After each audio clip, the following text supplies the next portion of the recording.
Hello friends, welcome to the GATE 2022 based question series for the data structures and algorithm based questions. Okay, so here we present with the first question which was asked in GATE 2022. So this is basically one MCQ question.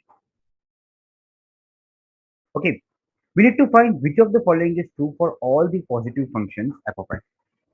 So first of all, we are having f of n square is equal to theta of f of n whole square, where f of n is a polynomial. So let's say if you go with the option number A, we get, let's say we can take f of n as a polynomial function which is n square.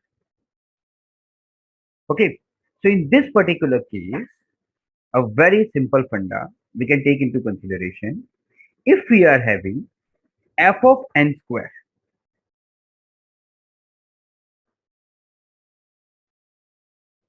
okay, which would be giving a particular concept as n is f of n is basically n square. So we are having n square in this particular way. So f of n is n square and we are having this particular whole square. So we can say f of n, which is basically n square, and we have the whole square. So f of n is itself n square. So instead of that n, we are replacing with n square and we are having whole square, which is n raised to 4. Okay. And if we are talking about f of n whole square, so f of n is n square again, then we are talking f of n whole square, which will give me the value of n raised to 4. So both are same.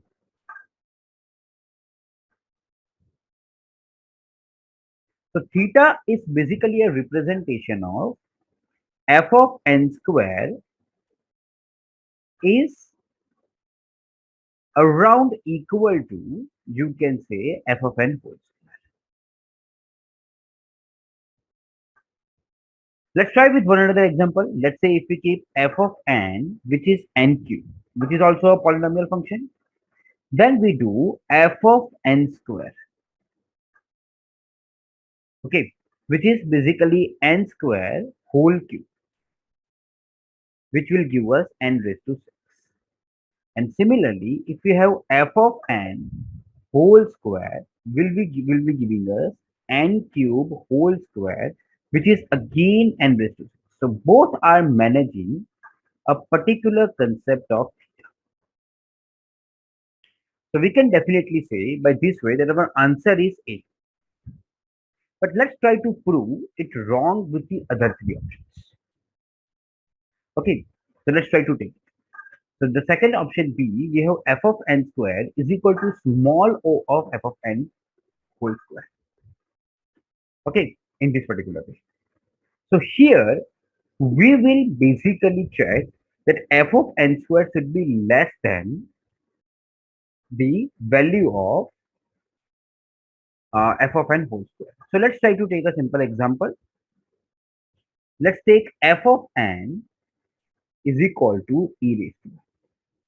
A very simple thing. So f of n whole square, sorry, f of n square is basically e raised to n whole square, which is basically you can say e raised to n square. Okay, in a very simple funda, which is e raised to n square. And if you talk about f of n square, which is e raised to n into e raised to, which is basically e raised to 2. So here we can simply get calculated that f of n square is greater than f of n means whole square. But with the big O definition, we can easily say that it is should be less than. But here we have found it is greater than. So basically, we can say this is the correct reason for B as not our answer. Similarly, for C, we have big O. It's less than or equal to. But here we also given as an exponential function. So for the same exponential function, we have greater than. So similarly, for this reason, C won't be our answer. So try to understand that whenever we are having small o, it is strictly less than. This is less than or equal. Okay, sorry, this is less than or equal. But we are getting the value as greater than. So basically, for this both of these, we are not having the correct answer. So B and C would be false. Let's talk about the third one. Whenever we are having f of n square is equal to big omega of f of n whole square, it simply means that its f of n square is greater than equal. Okay, so let's take one more example. Simply, we can take f of n. Let's say we take log. In that particular case, whenever we do f of n square, which is basically in a very simple way, you can say log square n, which is 2 log. But whenever we do f of n whole square, which is log n into log. Okay, so we can simply take into consideration here saying that f of n square is less than, because this is we are having a constant. So here we have f of n square is less than f of n whole square. Okay, so basically we should have f of n greater than equal to, but here f of n is less than. So for this example, we can simply say that option D is not. So based on this particular simple understanding, we can say B, C, D is not our answer, and we already proved that A is our answer. So basically our answer would be. That's all for this particular video. We'll coming back in the next video with the next question. All the best and good luck. Thank you. Welcome back with one another GATE question, which is asking GATE 2022 related to data structures and algorithms. So here we are given a problem of reverting a singly linked list. Okay, we are given a particular part in which we are having A, B, C, D, E, and we need to convert to E, D, C, B, A. Okay, and we need to find an algorithm which can do this. So this is a very, very simple part. It's an MCQ question. And generally, we have a generalized algorithm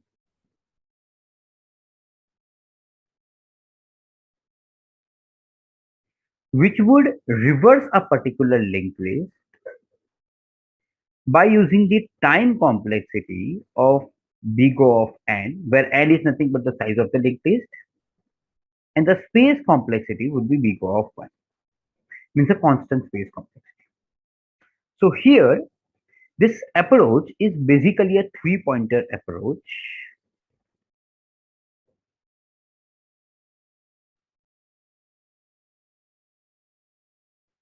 where you will simply traverse a particular linked list. You will have a previous pointer, the next pointer, and the current pointer. So all the time when you traverse from A to B, you keep the next of A null and you identify the next pointer as B. Similarly, you keep the next of previous is A. When you traverse to B, you make the next of B as previous and you have the next pointer as C. So this way we will traverse till end and we will simply reverse the linked list. Okay, and this is a very, very standard approach which we can do this. You can able to search this particular approach anywhere in the online forum for reversing a particular linked list. Okay, so try once you search the particular approach. It's a very, very standard algorithm. And if you look at the answer, so here it is saying the best algorithm takes probability theta of n time in the worst case. That's completely correct because it is taking big O of n time in the worst case. It will take the theta of n log n. No, it will never take theta of n log n, even if it will not take theta of n square. And it is always possible to reverse a linked list in a big O of 1 space. Okay, as we have given this particular part. So our answer is A definitely. Okay, so kindly try to search this particular approach in the online forum and you will definitely get it. Okay, all the best and good luck. This is a very simple question if you know the approach for it. Okay, all the best, good luck, and keep practicing this type of question. Thank you. Welcome back with one another GATE question, which was asked in GATE 2022 related to data structures and algorithms. And this is also one of the MCQ questions. So here we are given n keys and the table is having the m table slots. So basically we have a particular table or you can say a hashing table having m different slots So total we have in total n slots, and you are given n keys which you need to insert upon. Okay, so per slot can have more than one key, definitely. And we have a two simple uniform hashing function, h1 and h2. Suppose our hashing scheme is h1 for the odd keys and h2 for the even keys. So basically, we have two different types of the hashing function, h1, h2, which is working for odd even. Basically, no one will intersect each other. So it's not the case that a particular key would be evaluated for h1, h2 or h2, h1. No. If it is an even, it will only evaluate to h1. If it is an odd, it will only interact with h2. So sorry, odd it will only interact with h1. Even it will only interact with h2. Okay, so they will never intersect each other. So we can fairly take into consideration that it's a uniform hashing which we are talking about. Okay, it's basically the uniform hashing concept. So whenever we do uniform hashing, in that particular case, we always divide, okay, the probability, if they are asking the expected number of keys in a particular slot, we always divide the total number of keys. Let's say if you are having 10 keys and 5 slots, so per slot you can find 2 keys. So you always divide the keys, okay, upon slot. So you can have a fair distribution in the uniform hashing, saying like this: if you are having, let's say, 10 keys and the 5 slots, so per slot will having 2 keys. So here we are having n different keys and there are n slots, so our answer would be n by n. This would be our very simple answer with respect to this. Okay, so this was a very simple question, friends, where you are simply asked about the uniform hashing concept, and like we are given two different hashing concept to confuse us, but it will not impact anything. So our answer is simply n by n. Okay, that's all for this particular video. We'll be coming back in the next video with the next question. Thanks so much. All the best and keep practicing. Welcome back with one another GATE question, which is asking GATE 2022 from data substitution algorithm. Here we are given a binary search tree with 1,000 distinct elements, and it's a complete binary tree. The tree is stored in the array representation of the binary tree. So basically, it is stored in the array representation. Assuming that array indexes start with 0, then we need to find the third largest element in the tree. Okay, so basically we need to find the third largest element and at which particular index it is in. Okay, and it is containing 1,000 distinct elements. Okay, so basically we can take from 1 to 1,000, it will take. Okay, so let's initially assume, just for the sake of understanding, that the array is starting with 1. Okay, then we will update it. So basically we will have 1. On the left hand side we will have 2 and the right hand side we have 3. So if you are having 3 elements, the maximum element is 3. Here the left hand side we will have 4 and on the right hand side we will have 7. So this is 5, 6, 7. Okay, going by this way, we will have the maximum element here as, so here it would be basically 8, okay, and 15. After 15, we will go to particular, here it will be having 16, and here it would be basically 15 into 2 plus 1, which is 30. Then 31 into 2, which is 62 plus 1, which is 63. This would be the maximum element which will be stored. After 63, if we go for the next maximum element, it would be 63 into 2 plus 1, 127. Then the maximum element would be 255. Then the maximum element would be 500. Okay, in a very simple way, we can take into consideration that this would be our maximum element which is stored at this particular index. Always on the right hand side, we have a maximum. Okay, and similarly, if you go by this way, it would be 8, 16. 16 would be in the line of 31, then 32, which would be in the line of 63. On the left hand side, again, on the left hand side of 32, it is 64, then 128, and then after it would be 256, and then you can go to 512 also in the bottom. 256 will be in the line of 511. But if you go to the right hand side of 511, which is basically 511 into 2, okay, this would always be greater than 1,000.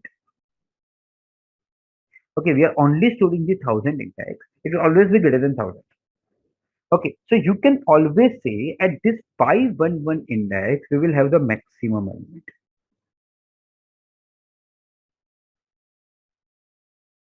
So basically, we are talking about the index here. We are not talking the element itself. At 511 index, we will have the maximum element. So second maximum would be on the left hand side of this. These are all the minimum one. These are the maximum one. So this would be taken as a consideration as a second maximum.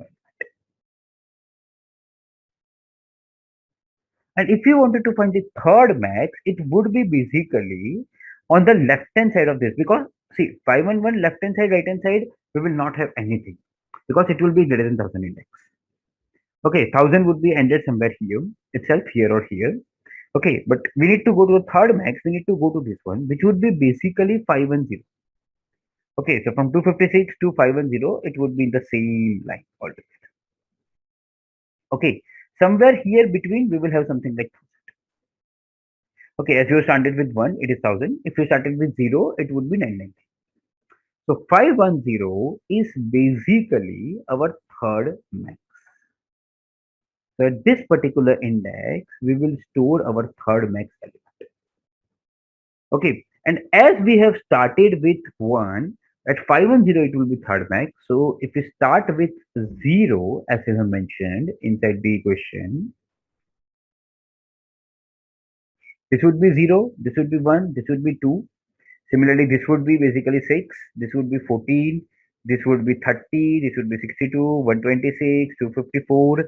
Okay, so on the right hand side it would be 510, on here it would be 509.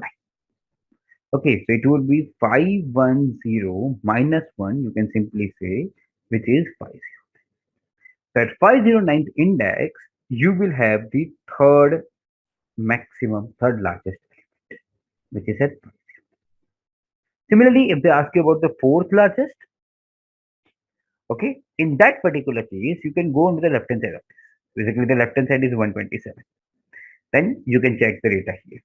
Okay, and that's why you can able to compute like which will be the third largest. Basically, if you need to go on the left hand side, which will be 253 here. Okay, that's way you can also calculate. But 127 would be, if everything would be the left hand side of 127. So 127 would be the fourth. Then here you can go by that. But here they ask about the third largest, so it would be 50.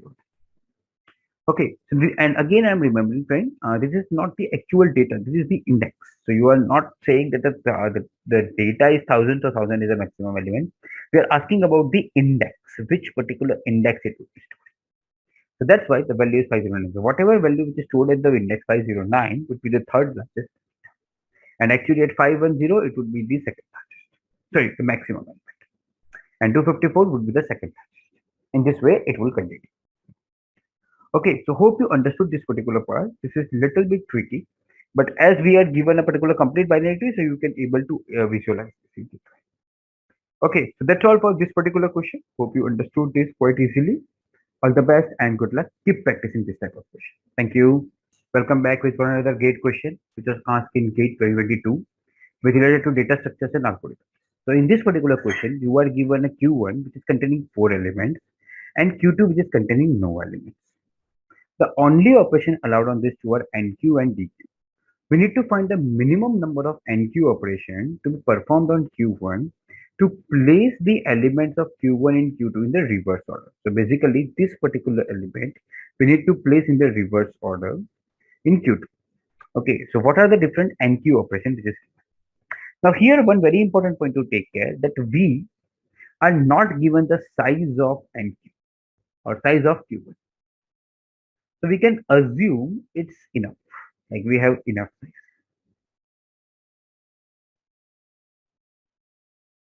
Okay, so let's try to understand. So we are given a particular Q1, which is initially containing 1, 2, 3, 4. And we are given a particular Q2, which is initially containing no data. And we need to convert this particular in the reverse order. So basically, if you say in this way, first of all, we need to insert 4 here because 4 should be coming in first. So first of all, we need to insert 4. So that's why we need to remove all 1, 2, 3. So first of all, we remove 1, we add 1 here. Then we remove 2, we add 2 here. Then we remove 3, we add 3 here. And then finally, we will remove 4 and we will add this particular 4 to here. So for a particular 4, we require 3 DQ and 3 NQ operation in Q1.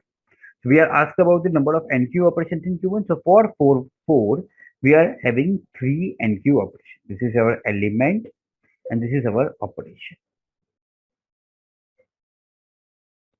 Okay, now again we have 1, 2, 3. So after 4, we need to insert basically 3.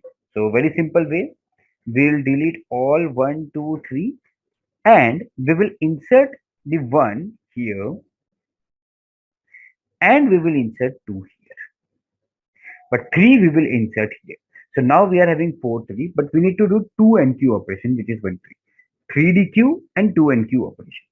So we can say for 3 to insert, we are having 2 DQ operation and 2 NQ operation, which is 1. Now we need to take into consideration, we need to add 2 here in NQ. So basically if we remove, we need to remove 1, 2 and we simply add 2 here. This 2 would be added here and 1 would be left out and added here. So for a particular 2 to be added, we do 1 NQ operation in Q, which is this one. And finally, we can say we will remove this one and there is no NQ required. We can simply NQ that one here. So finally, this would be empty. This is empty as all are removed and this is reverse order as required. And here we can say that in total, we require 6 NQ operations in Q. So our answer would be pretty straightforward. It would be 6. Okay, so this is a very, very simple question and we need to understand how the NQ and DQ work with this case. And based on that, we can easily able to identify that, okay, this is basically a very, very simple concept to solve it. So this is all for this particular video and this question. All the best and keep practicing. We will come back in the next video with the next question. All the best and good luck. Thank you. Welcome back with one another GATE question, which was asked in GATE 22 with respect to data structures and algorithms. This is also one of the MCQ questions. So here we are given a particular C program and we need to identify what is the output of this. So we are given x1, z of 2, basically z is an array having 10 and 11. And we are having a pointer p which is basically null and now pointer p is pointing to x.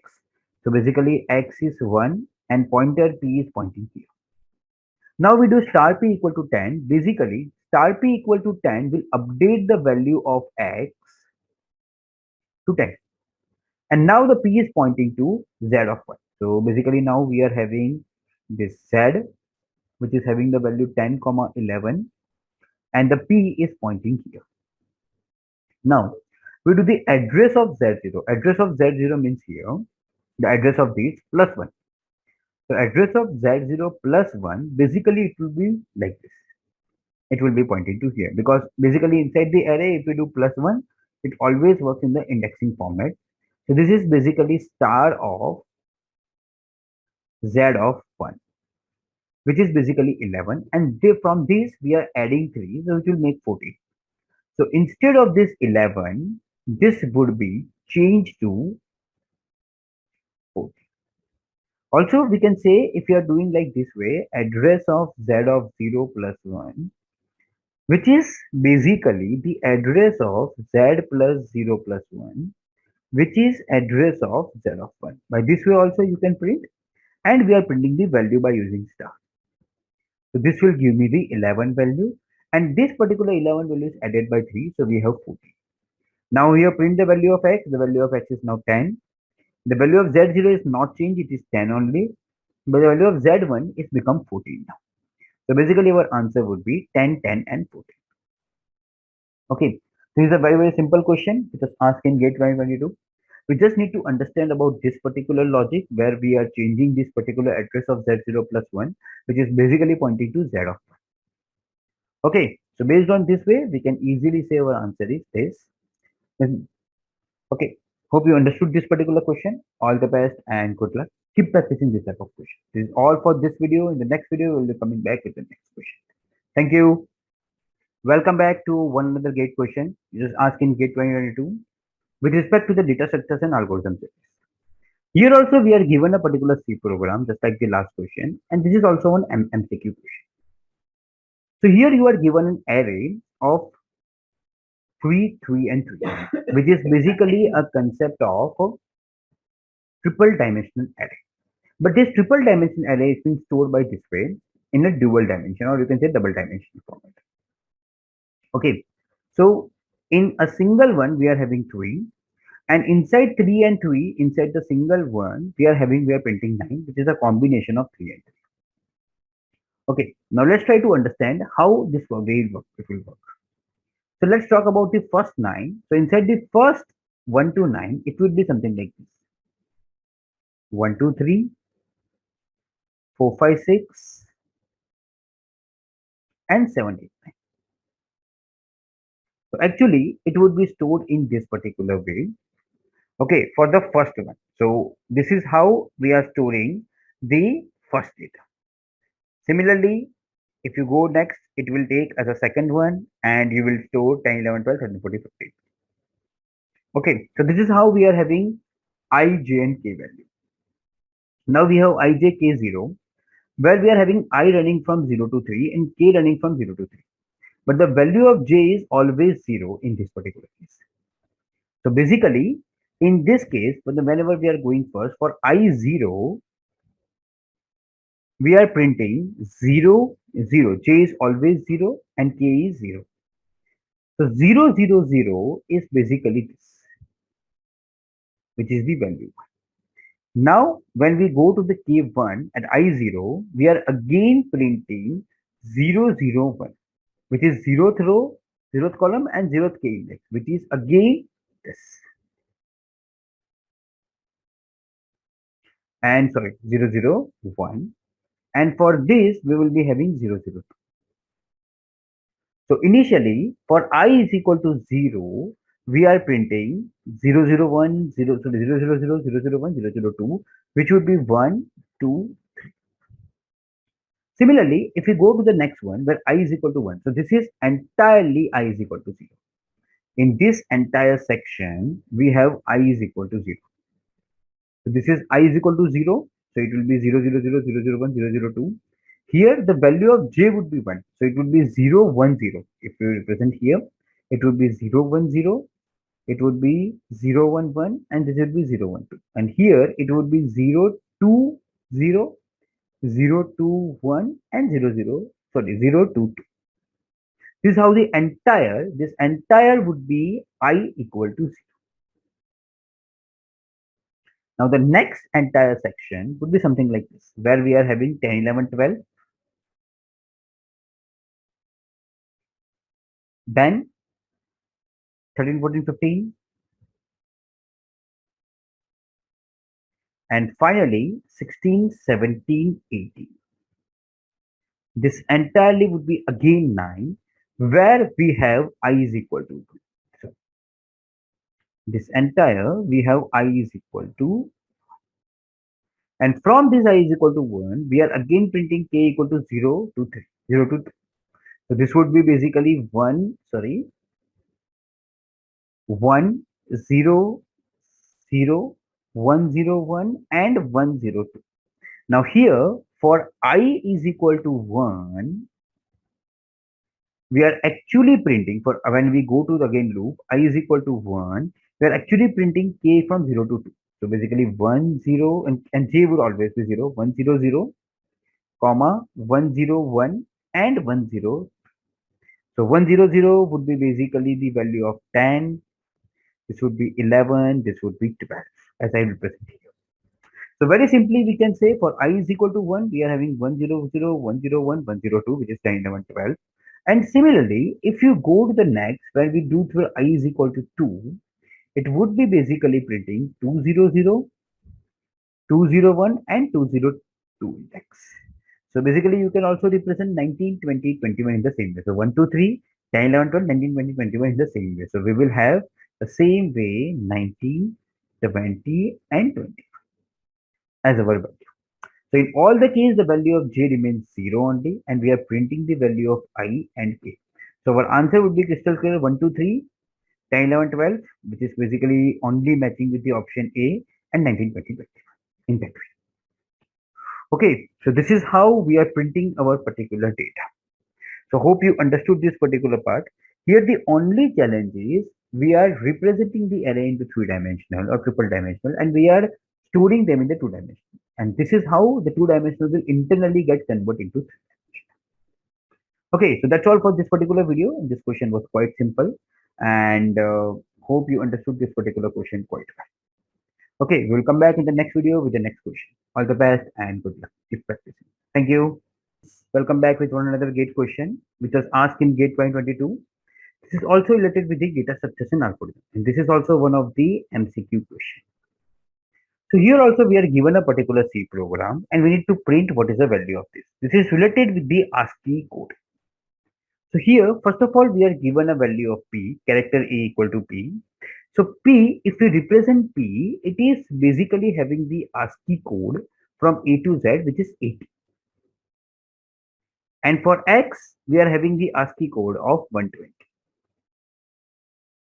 Okay, so whenever we represent any particular data with respect to A and B, we always represent them by their particular ASCII code.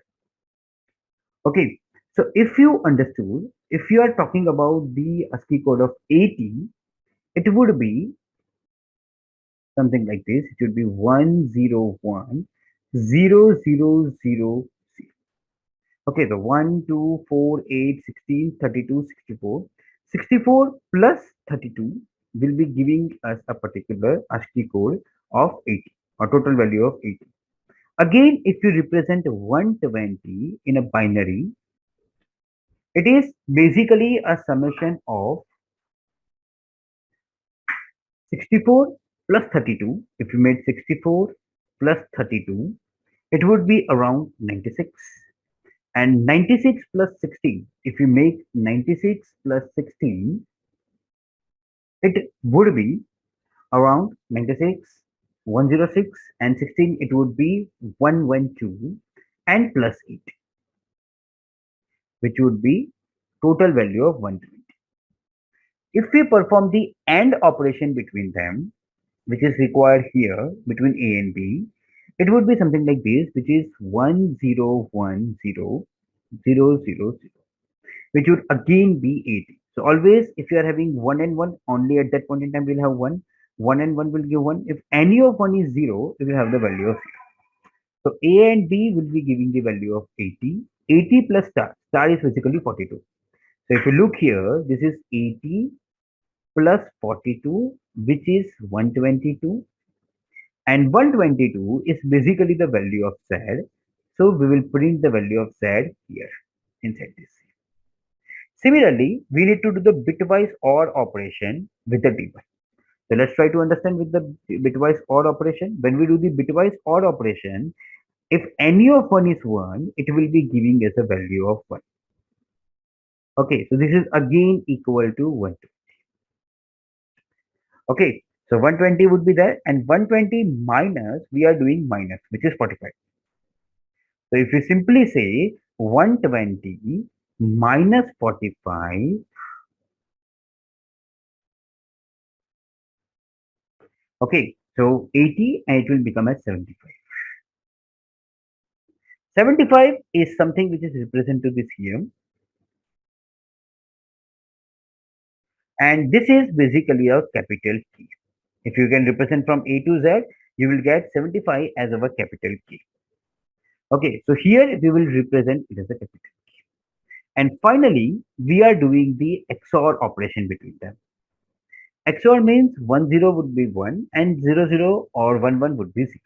So 11 would be 0, 01 would be 1, 11 would be 0, 10 would be 1, and then we are having all.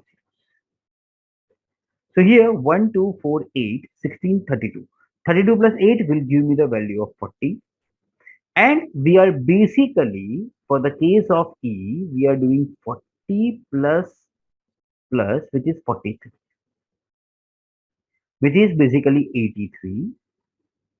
Okay, so 83 is represented as the capital S.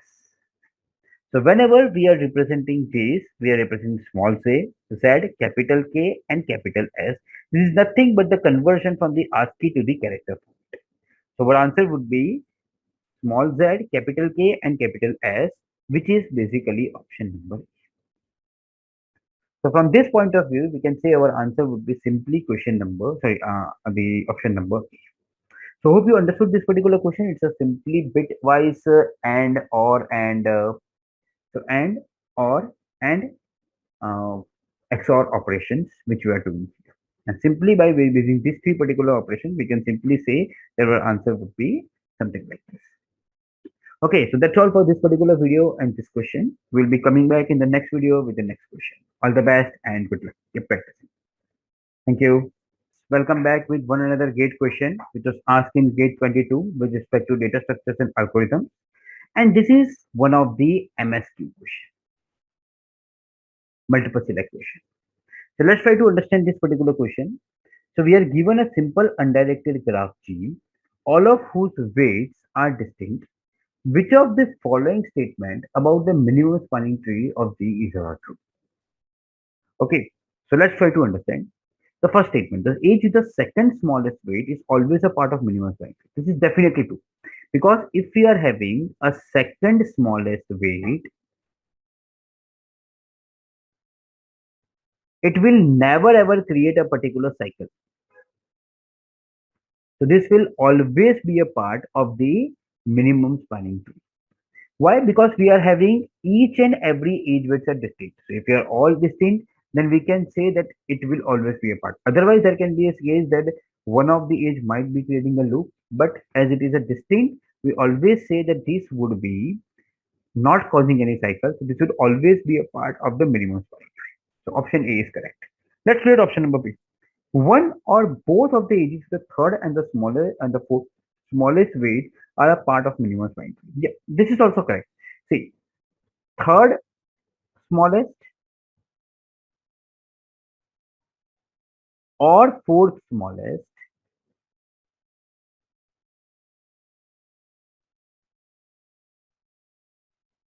this any of these won't be only in case of cycle.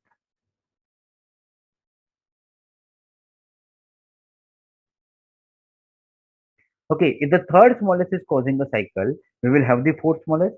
If the fourth smallest is also causing the cycle, we will have third smallest, or we will have both. So this both would be a part of the minimum spanning tree. The only reason why they want to be is if they are causing a particular cycle. Okay, so they would be a part of the third or the fourth smallest, will be a part of the minimum spanning tree. So this is definitely correct. Okay, let's talk about the third one. Now suppose we have S is a subset of V, so that S is not null and S is not equal to V, where V all the vertices of S. Consider the age with the minimum age weight such that one of the vertices in S and another is V minus S. Okay, so basically in option C, it is told something like this. We have these two different sections. Okay, one is basically S is a subset of V, and another is basically V minus S. So this is S, this is V minus S. Okay, and we will have a age with a minimum weight from S to V minus S. So let's say we are having multiple ages from S to V minus S. This is one age, this is another age. Let's say this is having the value of 5, this is having the value of 3. So these are the two different weights of this. So what is told that we have a minimum age weight. The minimum age weight, let's take in our case, the minimum age weight would be 3. This would be minimum. Okay, so such an age is always a part of minimum point of view. Okay, that is always correct. This is correct as it is called bridge. If we don't include this age, okay, it will increase the number of components. If we don't include, it will increase the component. Okay, so component means the different parts of this. This is one component, this is second component. It will increase the component, it will disconnect the graph, which is not allowed in the case of the minimum spanning tree. So we can definitely say that this would be correct, saying that it will cause a particular bridge and it is definitely used to connect. Both are not required. We will only require the minimum one, and that's what is asked inside the question. Only the minimum weight is required for this. Okay, and the fourth is G can have multiple minimum points. Okay, so multiple minimum point is only possible. Let's say in option number D, multiple MST only possible if we have multiple ages having same weight.